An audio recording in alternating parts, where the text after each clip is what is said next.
Good evening, everyone. This is Jerry, your TA for the FEMBA 201A course, Business Analytics. It's our first TA office hour, and I'm glad that you are here.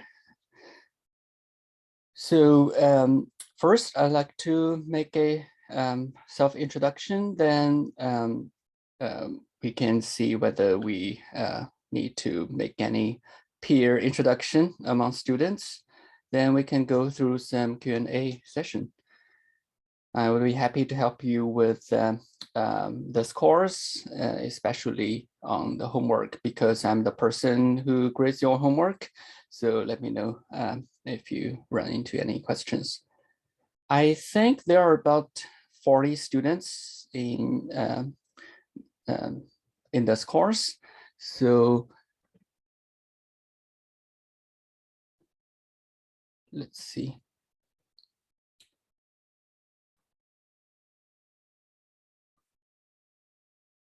Okay.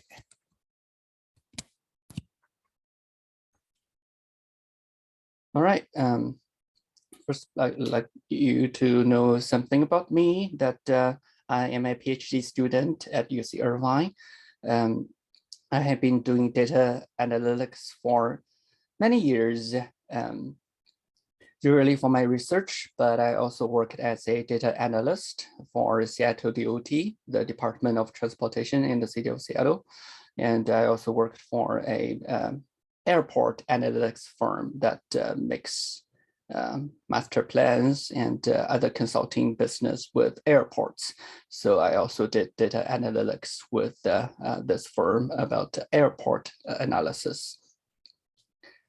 And most of my research are on transportation issues.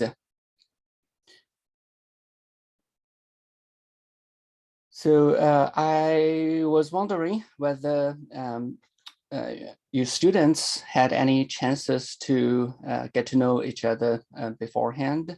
I know that this course was supposed to be in person, but right before the quarter started, it was decided otherwise.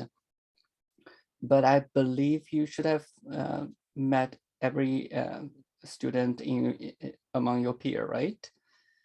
Can someone let me know, either by unmuting yourself or comment in the chat?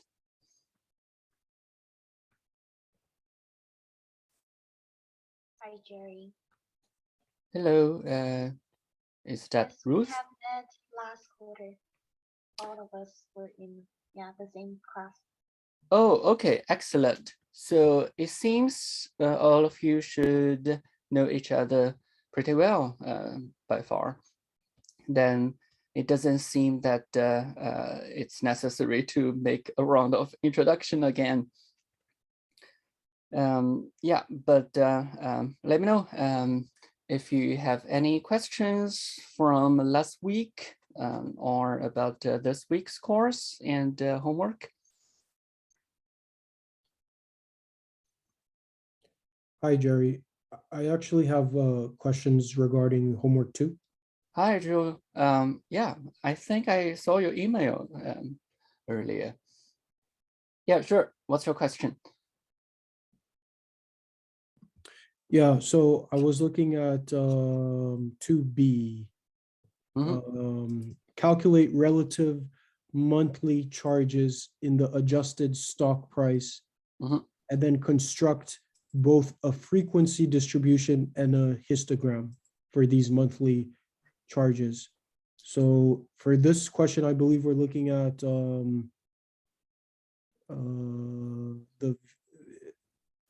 Microsoft sheet, right? Yes, for this question, you do need to use the Excel file that's associated with this homework.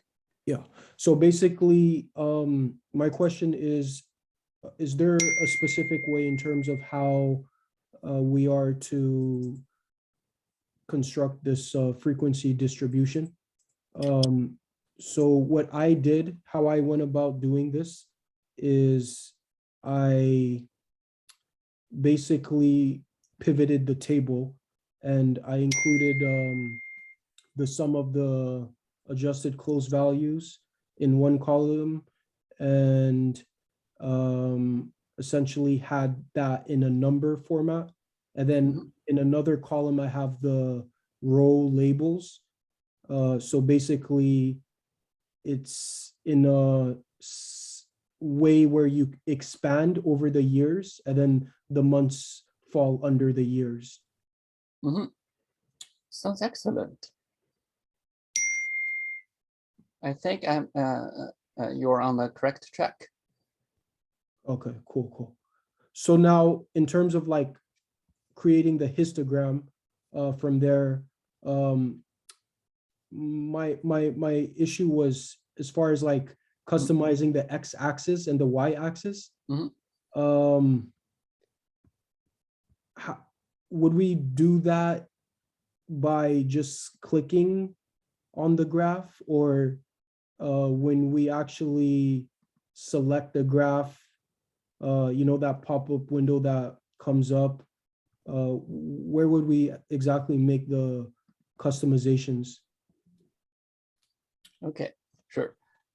Did any of other students have similar questions regarding how to make a histogram? Yes, I kind of have the same question as Jewel regarding 2B, is because we're looking at the changes that happened from month to month. So we have to calculate that change, right? We're not using that row. Okay. Yeah, and so correct. I'm having a hard time with calculating the relative change, because if I use I don't even know if I'm using the right calculation or formula, but I end up having no answer on the last cell for that calculation. Oh, okay. So I don't know if that made sense. All right, so far 2 questions. Let's see how we can address them. So first for Jewel. I have another hi, question. this is Similar question, yeah. Jason. It's on the same question. So what I did was I used the February adjustment close minus the January adjust close to get the relative changes, and then I construct the pivot table, usually adjusted, but I wasn't sure when I grouped them to find the bin, and I wasn't sure what kind of bin I should put in, and should I do the automatic starting at an ending point, which is the maximum and the minimum, or should I give it like an integer? Because if I don't do an integer number, it actually come out like a lot of decimal points, and my histogram looks really clouded and ugly. And I don't know what kind of what number of bin I should give it to. Okay, well, all right. So thank you, Jewel, and Ruth, and was it Ruth or someone else? I forgot. Sorry, and Jason for the questions on problem 2. So let's address each of them. First, how to make customization for a chart. I usually do it in 2 ways. So first is that once you create a template or a preliminary chart using the default or suggested charts, you can click the chart, then use the tab for charts to add elements.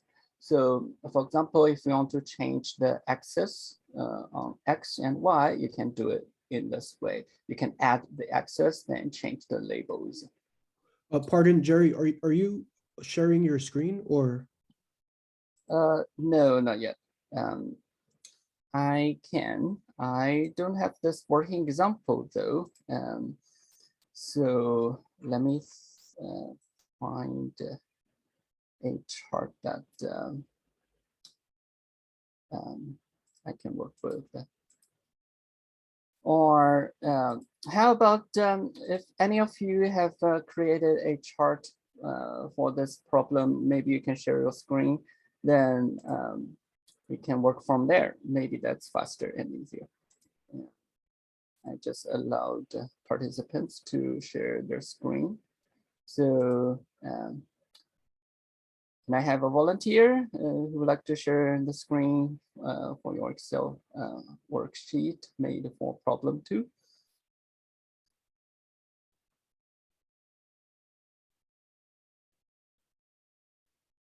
Oh, excellent.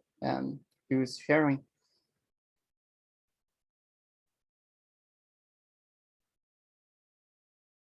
I'm not hearing anyone speaking, so if you want to introduce yourself, you can. Oh, I'm sharing, Jerry. I just came Okay, in. excellent.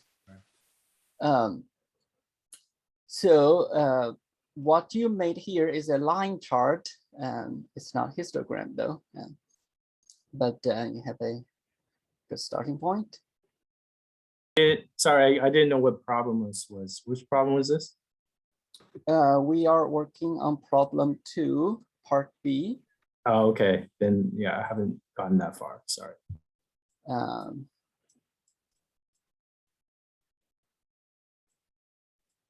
No problem. Has anyone made any chart for problem part B already?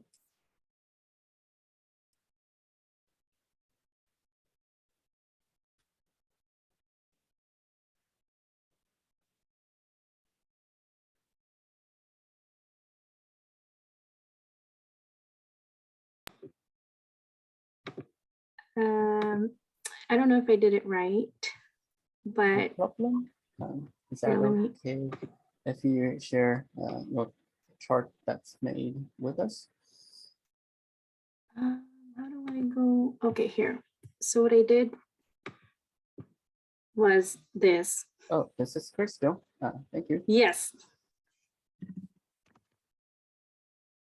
So again, I'm not sure if I did it right because the question was asking to calculate the relative change between the months, right? From okay. So I tried to do that on a separate row.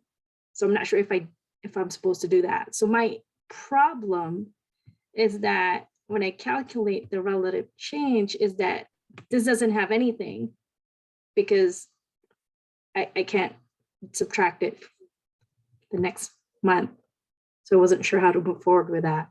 Okay. Do you mind sharing your worksheet with us on the screen? So possibly I can point you out where. I'm sorry, are you guys able to see my screen? No. Oh no, I'm sorry. I don't even know what you're looking at. Hold on for a second. Is there an actual formula that we need to use when we calculate relative monthly chart change? There are. Are you able to see now? Yes. Yes. Yeah, I can see it. Oh, okay. To answer the previous question, it doesn't seem to be that tricky in terms of what formula you need to use. It should be fairly straightforward. So I'm sorry, I was trying to explain it and I wasn't sure if you get, I guess Okay. I have to change it again, do it again.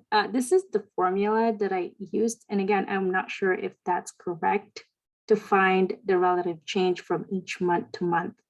So I my see. issue is that if that is where I need to, what I need to do, my problem is that on the very bottom, I don't have anything here. Yeah, I can see why it might be the case. Okay, can you roll over to the top? Okay, so let's first figure out what the question is actually asking for, right? Let me go through the question again with you. So first, this sheet is the monthly adjusted stock price. Oh, hi, that was Crystal. Do you mind continuing? Oh, do you want me to sharing keep it your on? screen? Yeah, that'd be better. So other students and you can also have a reference at the same time. So the question is, asks to use the sheet for the monthly adjusted stock price as well as trading volume. and create a line chart for the trading volume for the part A, and for part B, that's what we're working on currently. That's to calculate relative monthly changes in the adjusted stock price and construct frequency and histogram, right? So the relative change here is not on the volume, but on the adjusted price. So the reference Christelle had here for the change column was not specified correctly. So Christelle, would you mind clicking cell D2? That's the first cell for, yes, okay. Pause there so we can look into it. So as you can see in the formula bar right above it, it says C3 minus C2 divided by C3.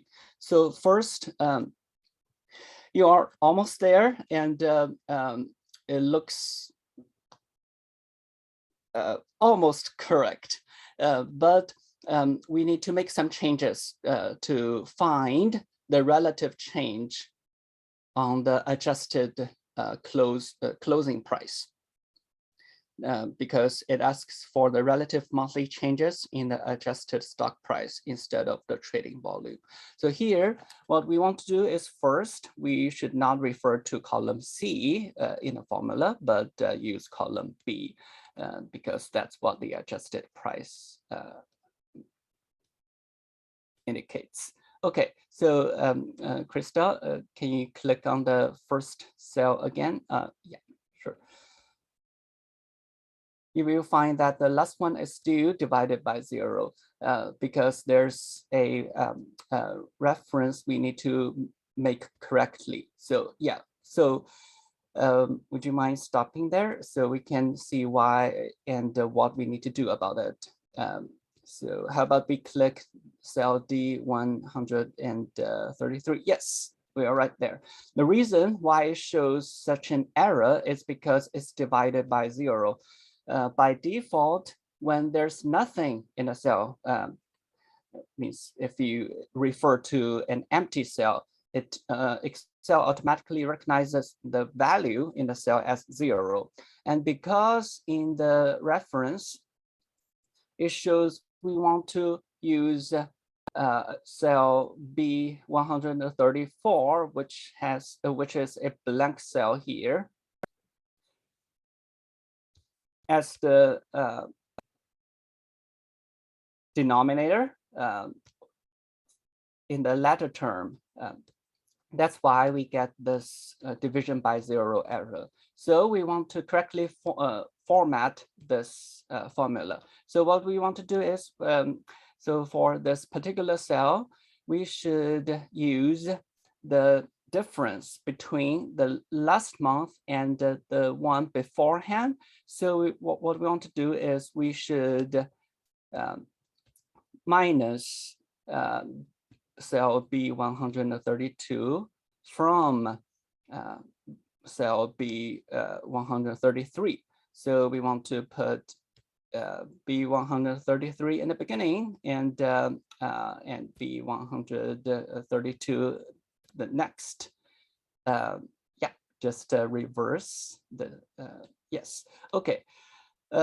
Keep in mind that when you do either addition or subtraction along with the multiplication or division, there's a priority when the formula takes this arithmetics. So to keep it, we need to make use parentheses on the for this segment on the minus part. So Crystal, would you mind adding brackets? Yes, right there. Left to B133 and right to B132. Yeah, exactly. Now, we also need to make sure that this relative change actually makes sense. As shown earlier,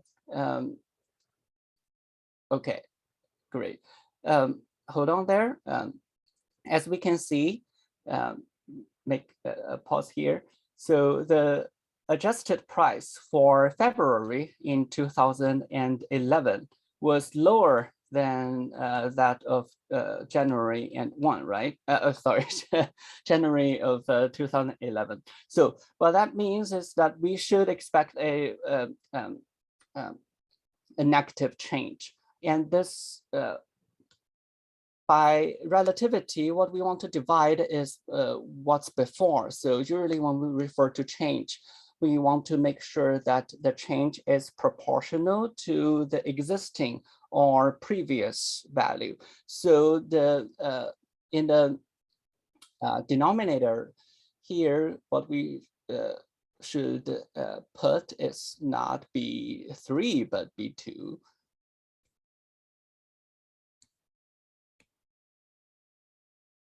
Yeah, that looks almost right, except like one last tiny thing is that we also want to make sure that the location of the change is makes sense. So for example, when we go to cell D2, this change tells us the percentage or ratio between the difference between the February and January price to the price of January, right?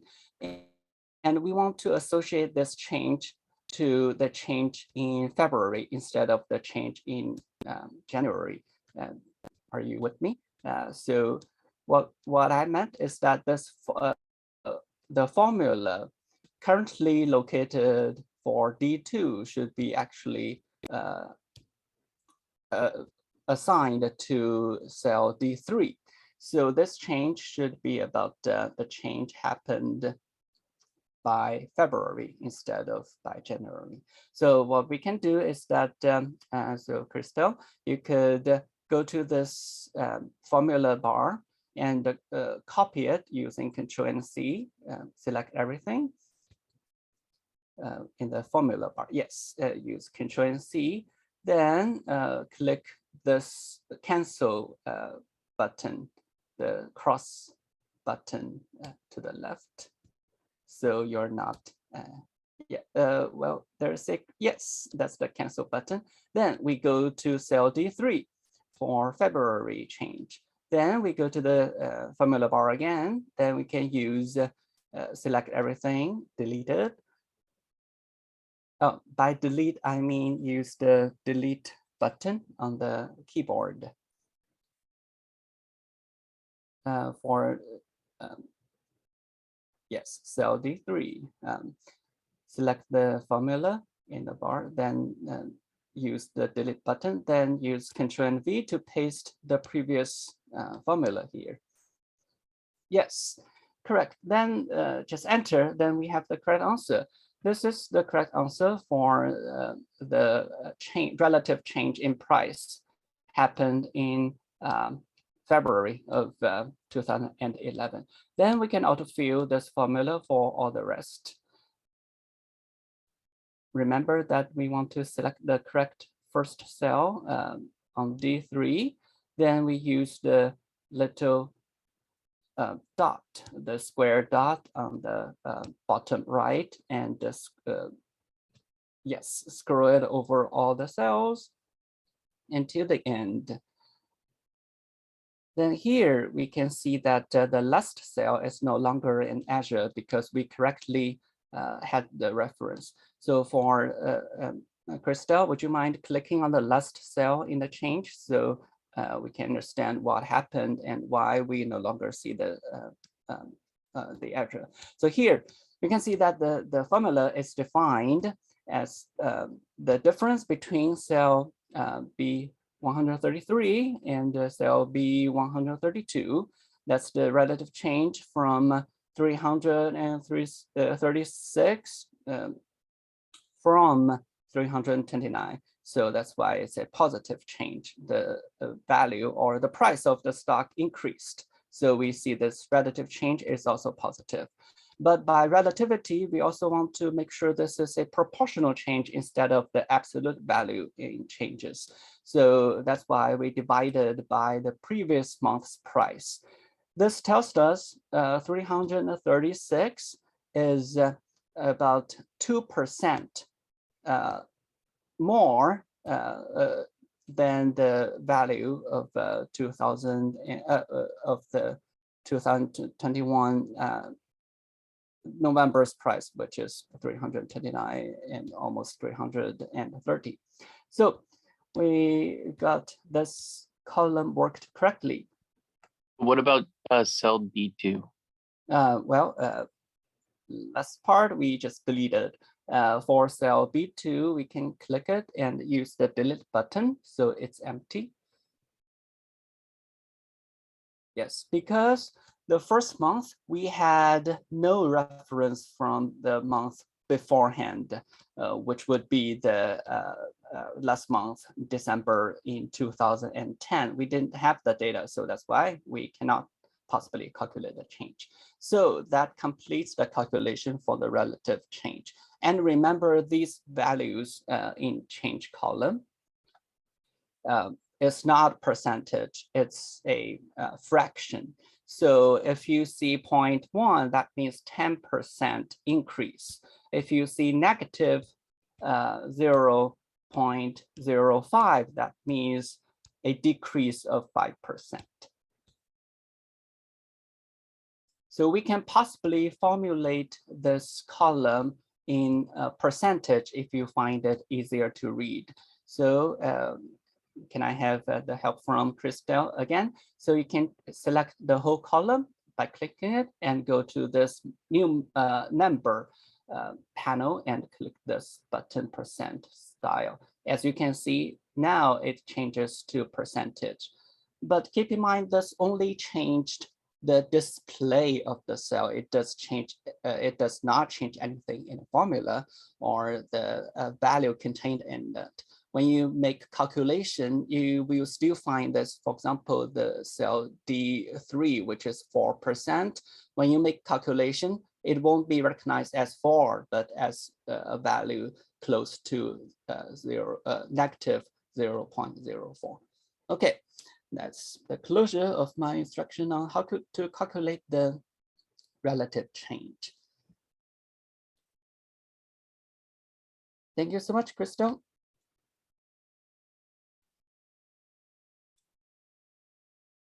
And let's go to the next step of this question, is to make a frequency distribution and a histogram.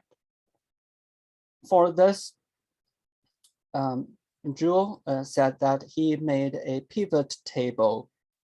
Did anyone make something similar?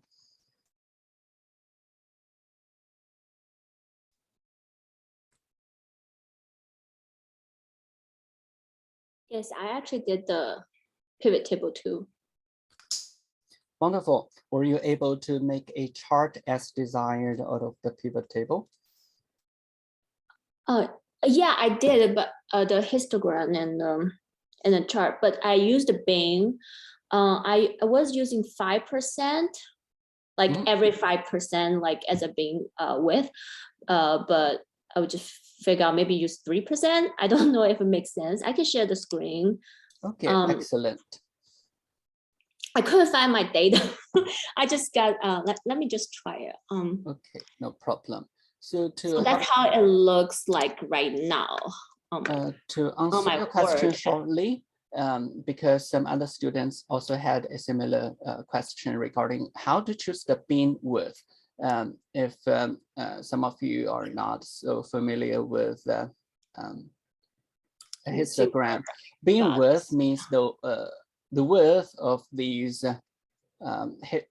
vertical bars, how wide it should be. And by the width, it's not the absolute width in the chart, but it corresponds to the reference to the x-axis. So here we can see that Ziyu or Elisa built the histogram so that horizontally, each bar represent 3%. So we can see the tallest bar corresponds to 3%, and the next, the bar right to it corresponds to 6%. And it does, it looks really well, except that we can make some adjustment to the labels of the x-axis. So for example, in this tallest bin, where it says 3%, it did not tell us whether this frequency, which is about 36 months, were found to fall in this category, and whether the monthly change was between, for example, was it between 0% to 3%, or it was actually for the frequency or the count of months between that had a relative change between 3 to 6%. So there could be some confusion in this. That's why we could change the bin labels so that it correctly tells the what we wanted the readers to understand. Oh, sorry, So- I missed it. So you want me change the bins to the first? Yeah. Sorry. So what we can do is, if you go to if you click 3%, this label, yes, This one? you can find that these are.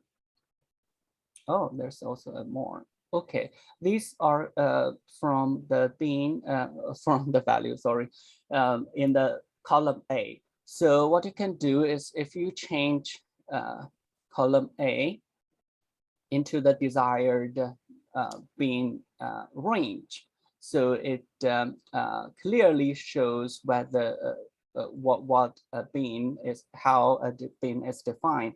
Then it makes the chart clearer. Oh, So for yeah, it's a example- range, right? Yeah, it should be a range. For example, cell A2 could say either from negative 18% to negative 15%, or maybe it actually meant negative 15% to negative 12%. So what we want to do is we change these labels so it correctly delivers and specifically delivers the information as we wanted. Oh, it should be range for some reason. It was not. Okay, I see. I figure out later. How about we just make a demonstration? If we go to cell A2, then we can A2. Okay. Yeah, as you can see in the formula bar, it shows negative 15%, right? Uh-huh. So what we can do is we go to this formula bar, and we can, oh, right. First, we want to define this label because it's a range. It's not an expression or an equation. So we want to make sure it's recognized as text instead of numerical or mathematical expressions. So we right click on cell A2, and there's a row says format cells. And we click text. Correct. Then, okay. Then we can do whatever we want to this column or this cell. So if we type, for example, usually for range, we are used to brackets. So we can use a bracket saying that it's from negative point, or 15% to negative 12%. Yeah. Then if you click enter, then you will find that on the diagram, on the histogram we just made, the label also changed. But make sure that it does not confuse the reader, because here we have negative numbers, right? So to make it very specific without any confusion, we do not use the hash, but we can type in a word like 2. So it's very clear. It's negative 15% and with a word saying TO to negative 12%. Yeah, that's Oh. it. So that's how we can make customization in the labels. I see. Sorry, Crystal. For some reason, I think I deleted the original sheet. That's because okay. after No, I- no problem. That's It was- okay. Yeah. Oh, okay. So I have one question, Jerry. So I remember for some reason I couldn't go back to the books. For some reason, I remember last time when we did the example is it will automatically give us a range. I don't know how did I did that. I remember it'll be a automatic range. For example, it will give you like negative 15 to negative 12%, and it will automatically do it. Did I do something wrong? I think. I'm not sure. Are you It doesn't talking seem you about did anything wrong. grouping? Yeah, it's something about grouping, huh? Okay. It's okay. I'm gonna figure out later. Excellent. Do you And see it my seems screen? he had an excellent chart already made. We just need to make some little adjustment to the labels so it shows clearly the information. Pardon me, Jerry. So for the percentage monthly charges that show on the x-axis, what did we do exactly to have that reflect as is?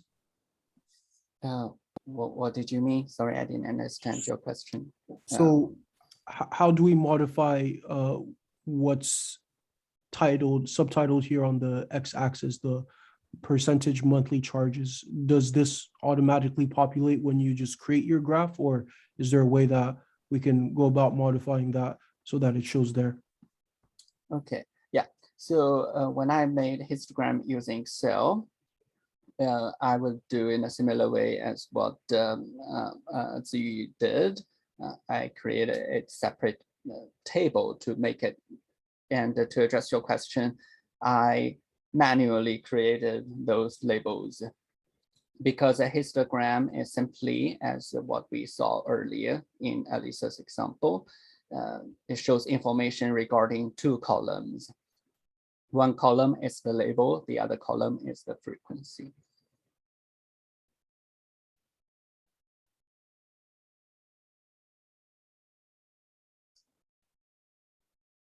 Jerry, I do have other questions regarding to the question 2. The first one, the trend line, the Okay. line chart.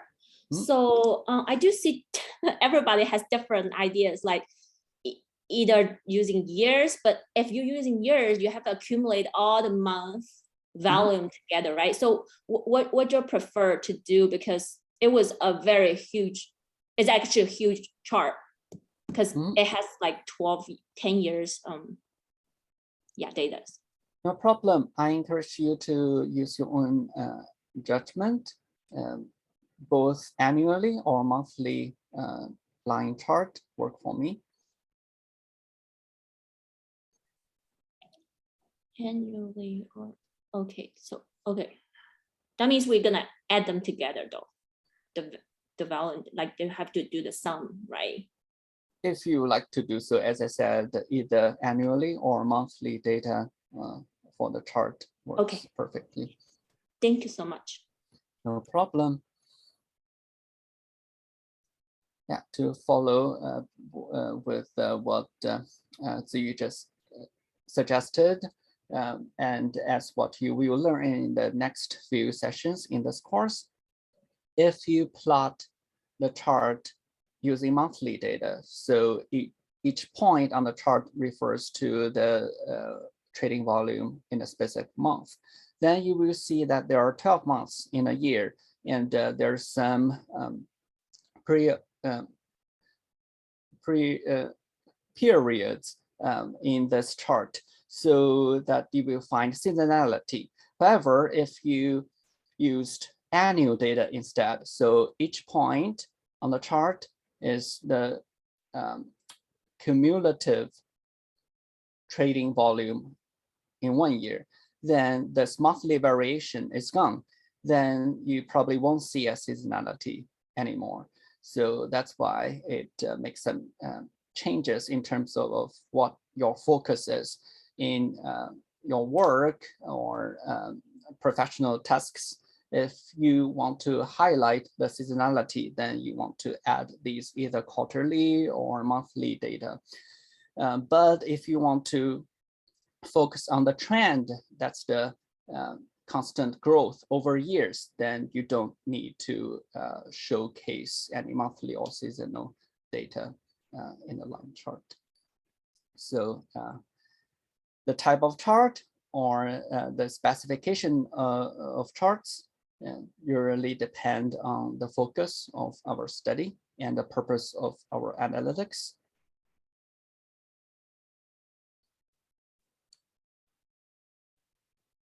Wonderful. I'm really glad that you gave all the homework questions a very thorough thought. And did I answer the question from, there was another student earlier.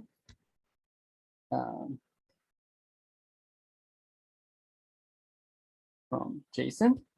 I lost track of the questions earlier. I was wondering whether we already discussed what you asked. Not quite. Okay. I'm a little confused here. Oh, I see. You were asking about whether we wanted month over month changes or year over year, right? Right. I did a month. Mostly, I did the same thing as you just demonstrate. I did not divide it by, but I guess you need to divide it by the original price to get the relative. But can you construct histogram based on percentage? Yes. Okay. And you can still calculate average and median out of the percentage, right? And start doing the frequency distribution from frequency. So, okay, that kind of answers most of the question. So when I do the pivot table, I'm sorry, I couldn't share screen. I'm using different media. I don't know how to share my screen, but when I do the pivot table, and I have a raw table of the relative monthly changes, and the way I group them is I click on the group feature, and in a grouping, I think that's how you get your bin number. And if it automatically has a starting ad and the ending ad, so the starting ad is I have a negative 19.3477. It's like a huge number, and the ending is 49.6092. So what I did was I run it up and put negative 20 for my starting, and ending I put 50. And wonderful. And when I do buy, I think that's how you determine your bin number. Right now, I just put 1 arbitrarily. I've been playing around trying to put 2 or 3 and see if you know, the bin width that I want to. And I think there's a formula to determine the bin width. And I think I read somewhere in the text saying something like, if you have a large number, you should keep your bin number at 20. So I think that then I start putting like 2.5, and I break it down to a bin number of 20 exactly. So that's kind of my question. What should I do with, you know, these kind of numbers? Excellent. Thank you, Jason, for the feedback on how to make histogram bin width automatically. So as Jason described, it's possible that when making pivot tables, we define the output of the pivot table so that it already contains information about the bin ranges. So we probably wouldn't have to manually change the labels afterwards. Right. Well, to follow up on your first question regarding the what it actually means by relative change, because there are two possible ways we define the at least two relative change. So what we worked on using Christelle's screen share, it's called month-over-month change, because as we demonstrated during the screen share, a change, for example, would mean that the percent change from February, from February to say March of 2011. However, there are cases when we probably would be interested in some other type of change. So for example, if we wonder what's the price change from January of 2012 to January of 2013. So both points are about the same month, which is January, but of different years from 2012 and 2013. This is what we call as year-over-year change. However, for stock price, we usually don't use this concept because we simply want to do it very dynamically. We don't have to refer to what happened exactly 12 months ago. However, this year-over-year change might be very relevant and very important in other cases. For example, if you want to analyze your sales, for example, year-over-year, and usually we do not, usually in the sales, there are seasonality. For example, during Christmas time, people usually buy a lot, but in winter time, probably people did not have as much interest in purchasing household items.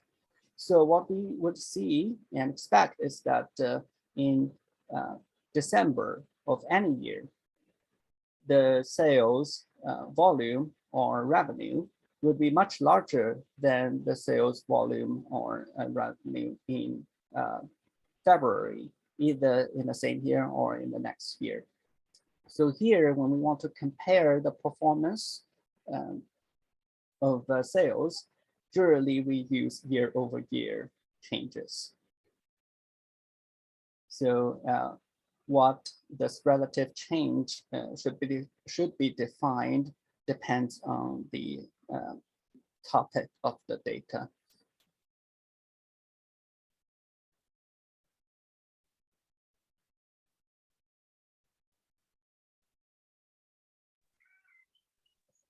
Okay.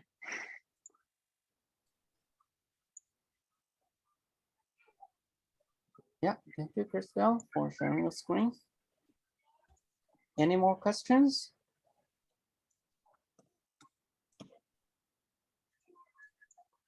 Oh, I just realized I got an email about a question for homework 2. Is Victoria here?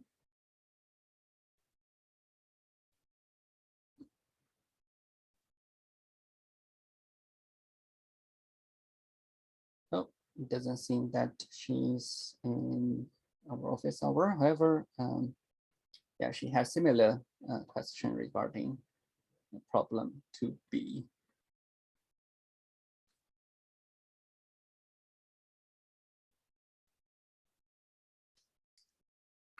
I have one more question regarding the question 3. Just No about problem. Yeah, sure. the question 3B. So it says it asks us to calculate the same z-score for the same variable, but adjusted for the population size.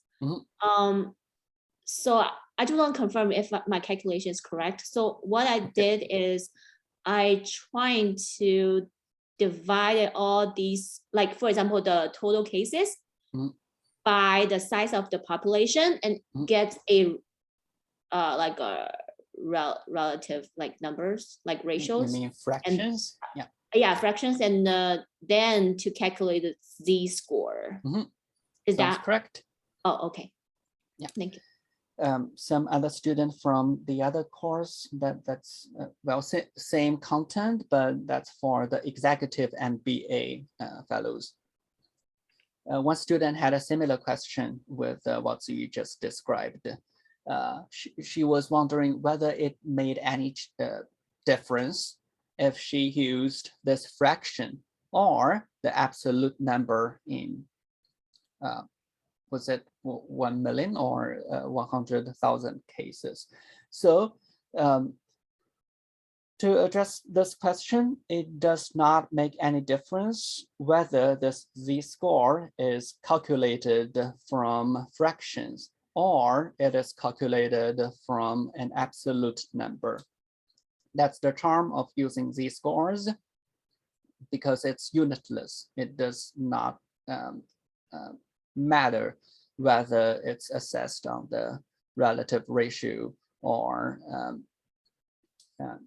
it's multiplied by a constant. So you mean it's not gonna change?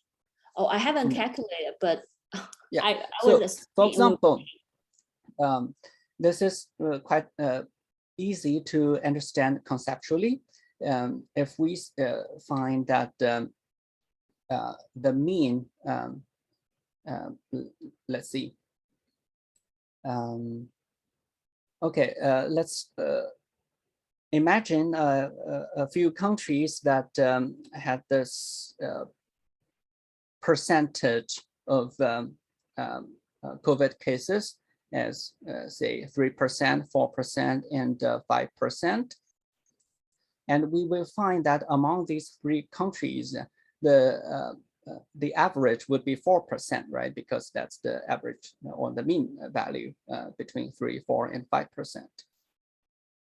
And when we calculate this z-score, because we minus the mean value from each value and divided by the standard, divided by the standard deviation, so that it's unitless. It does not really change, even if we multiply it by a constant. So instead, if we are not using percentage, if we use how many cases in 100%, so that the values are no longer 0.03, 0.04, and 0.01, but instead 3, 4, and 5, we will still find the same exact z-scores, because if you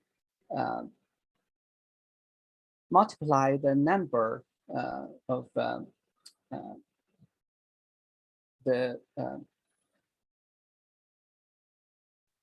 if we multiply the number of the z-scores using a constant, it does not change anything.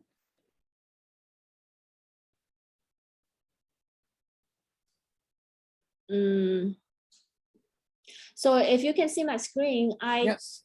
did Sharing the screen. Yeah, I did use the total case divided by the population size to get ratio. Excellent.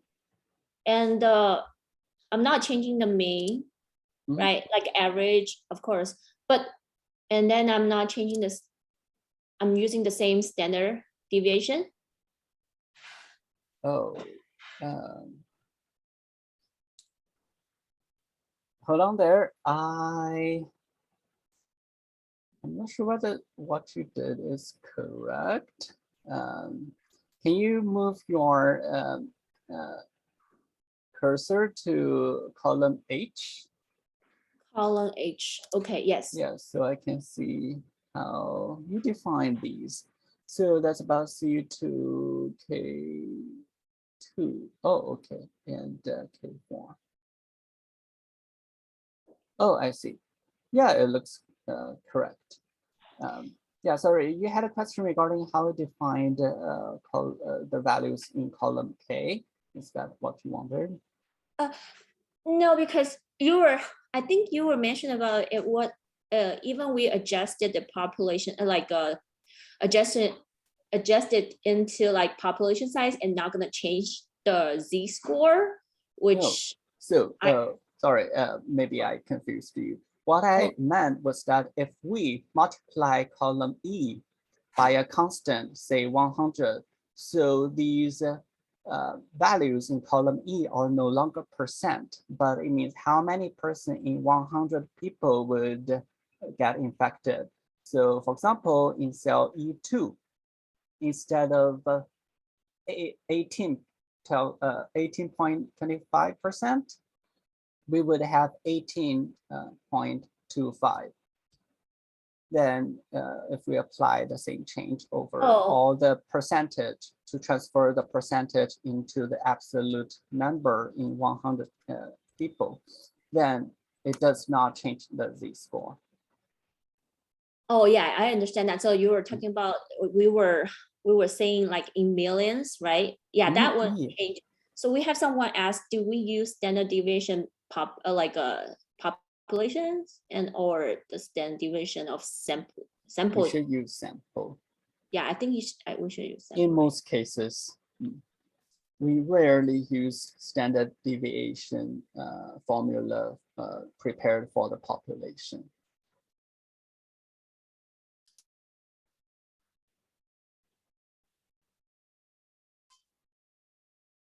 Okay, that's all my questions. Excellent. Has any of you already worked through all the homework questions?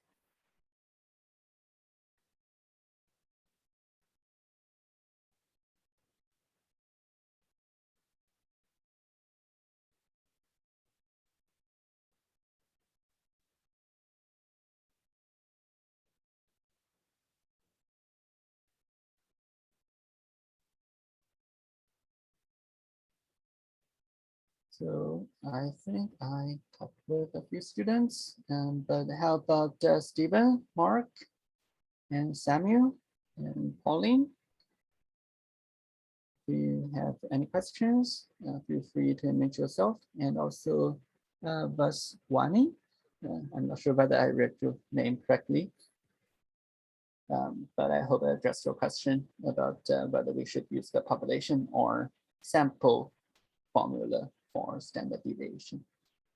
Yeah, does Samuel have any question?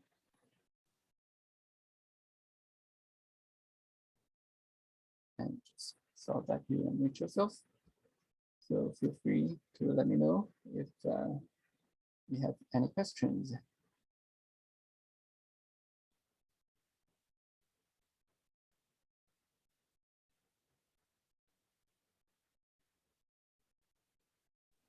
Hey, Jerry, I've got a question. For the quiz questions, will they be formatted similar to how the homework questions are formatted and structured? Okay, excellent. I'm glad that you asked. We discussed a similar question with the other class with executive MBAs. It's very similar, except that it's more convenient in that it has mostly multiple choice questions.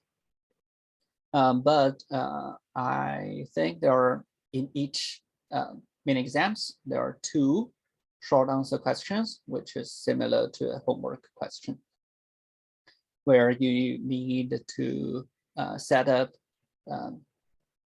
a Excel worksheet individually, then present some results based on the work on some statistical and analytical questions.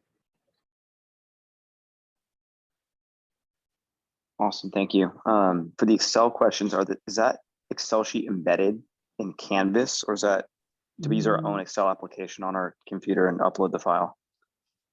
No, you don't need to upload any file.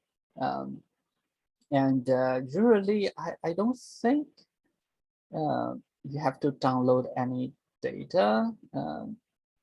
So the instructions would be very straightforward for each exams. And occasionally, you do need to use Excel to find the results, then present the result by writing some statements in the quiz web page. Excellent. Thank you, Jerry. No problem.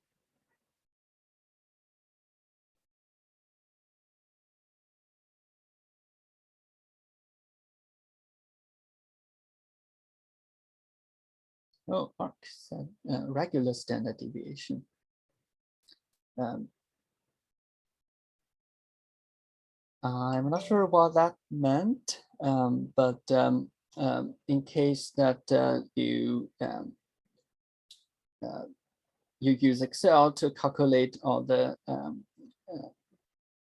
results, then there's a distinction in Excel functions between population and the sample standard deviation. They only differ in their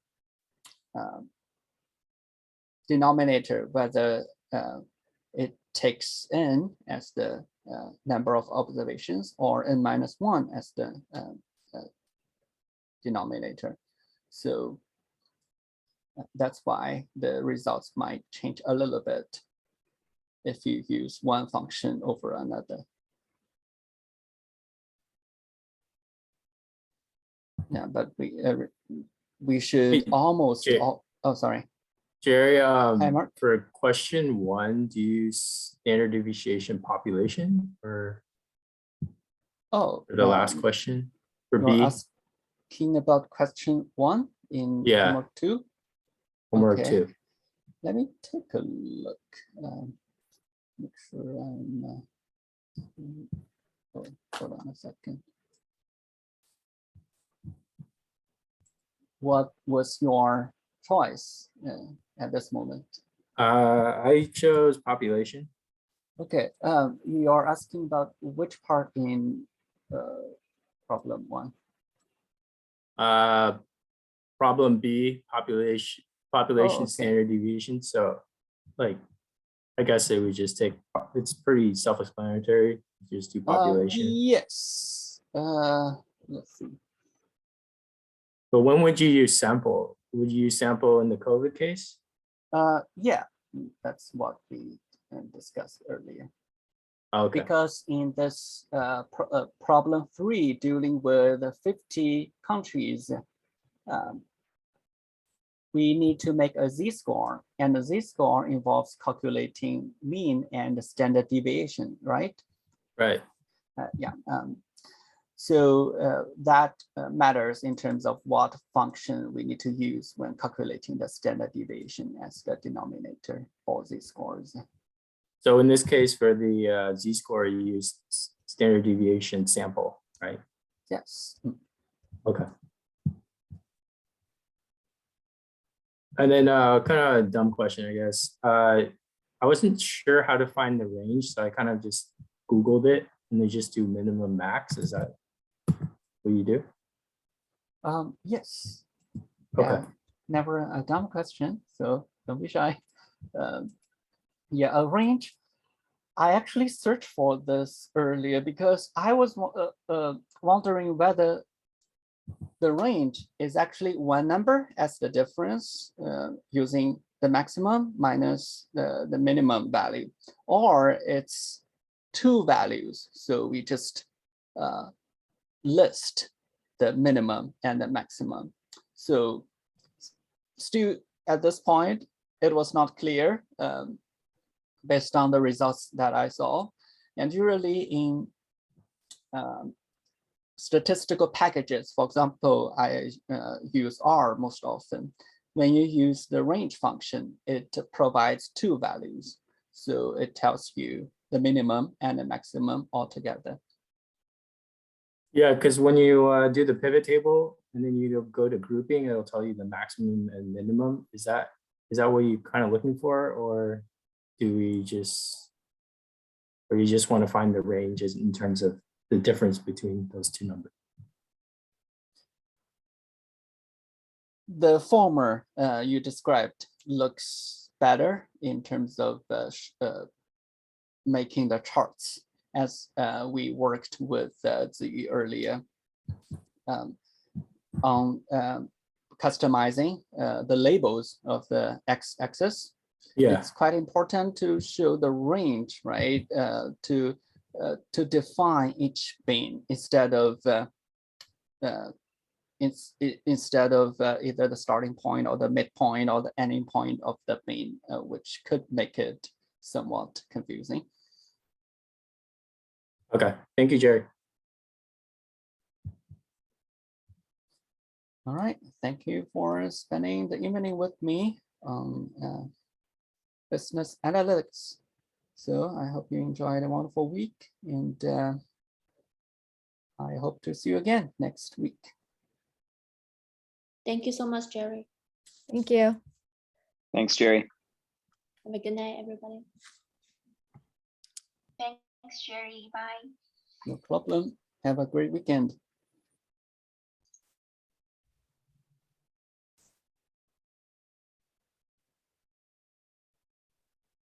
Jerry, can I ask you a quick question? Oh, sure. Sorry, I just wanted to ask, because I'm having, for number 3, when you calculate the Z-score adjusted for the cases and then for the death for part B, do you use, so let's say I'm calculating the adjusted Z-score for the total cases, the just for population for cases, do I just use the average and the standard deviation I found for the cases itself, or do I have to then find one for the population separately? Does that make sense? Sorry, I did not follow. Let me hold on. Let me Yeah. try. Can you see?